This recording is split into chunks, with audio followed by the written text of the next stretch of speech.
do the discussion on Lavalin, do I want to just first give my overarching narrative, my take on what has happened here and what I see, or do I want to break it down okay, here's the events? We just want your take. Everyone knows the events. My take. Yes, under 4 minutes. Okay, I can do that. That's easy.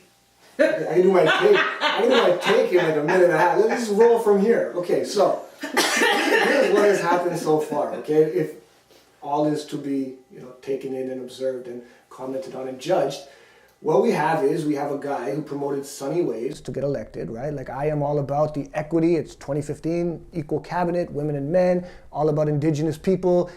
Now, he hasn't done work for indigenous people. He hasn't really done anything for women, in my estimation. He hasn't done anything for any of the things that he said, but he was a good salesman and he sold it. So, the reason this Lavalin thing is so big to me is because, okay, almost the centerpiece, the mantle holder of that whole Sunny Ways thing is the fact that you took an indigenous female, an indigenous woman, who is, for what it's worth, an accomplished woman, eloquent, well-spoken, she's a lawyer, and you put her in the position of justice minister. That is a huge deal, symbolically, for Canada. It's a huge deal for her because it's her dream job and she's an accomplished person who deserves it. But that's not why you gave it to her. You gave it to her because it looks good to put an indigenous woman in that position. As it turns out, from what we're hearing from the Lavalin thing, you don't want an indigenous woman's voice running the Justice Department. You don't want an indigenous woman having the independence to make a decision that goes against what you think will get you elected or what you think is good for your people. You want her to parrot what you say. You want her to do what you want. You want her to interfere when it's convenient for you. That, to me, is about as open as the curtains can get on Sunny Ways. You know what I mean? So you had this guy come in, what's his name, Wernick.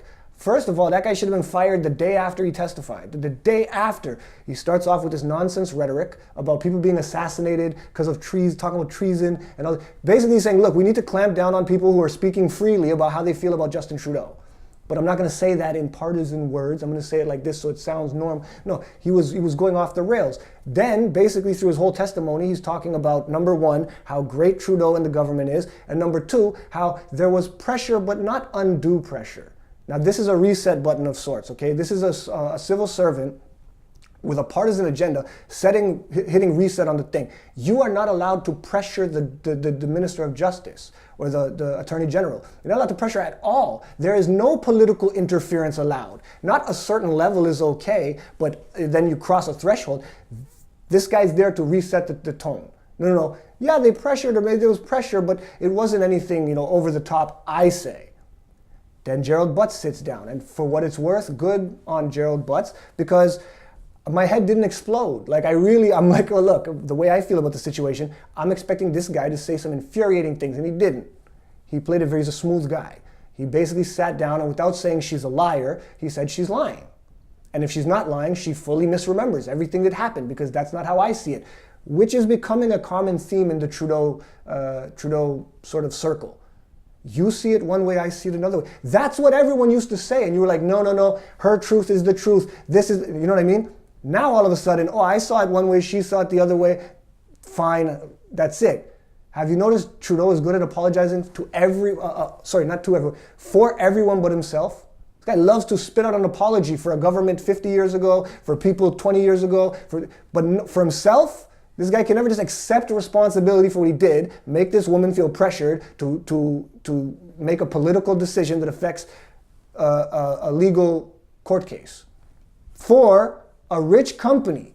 And now the kicker of this all is, what are we worried about? Okay, these guys were doing business in Libya, and so you'll have people that will say, well, okay, you have to bribe people in Libya. That's just how it goes. Then don't do business in Libya. Sunny Ways says we're morally better than that. We don't just do whatever is permitted based on where it is. We're better than that, right? So we don't do business in Libya. But we did.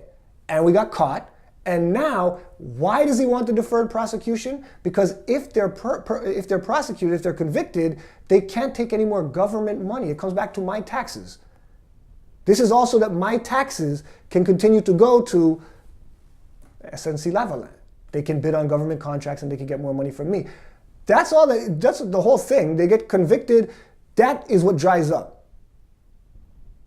They don't want that because they need to get elected in Quebec, right? So yeah, to me, the whole thing is it's just a giant crap show, and it's probably the most evident circumstance where the curtain's been pulled open and the Sunny Ways is all just a sham. I think the guy's fallen on his face consistently for 3 years, but this is clearly the most evident case. Yeah, it wasn't under 4 minutes, I'm sure. I'm sure it wasn't. But that's how I feel. I'd love to know how you guys feel. If anyone wants to come on and talk about this, I'd love to. There's like 1,000,001 different angles we could take it from. So yeah, way too much stuff to get into just in 4 minutes, apparently. I'm Jason McNeil. This is Cup of Joe. Hit subscribe, hit like, hit the notification bell, and thanks for watching.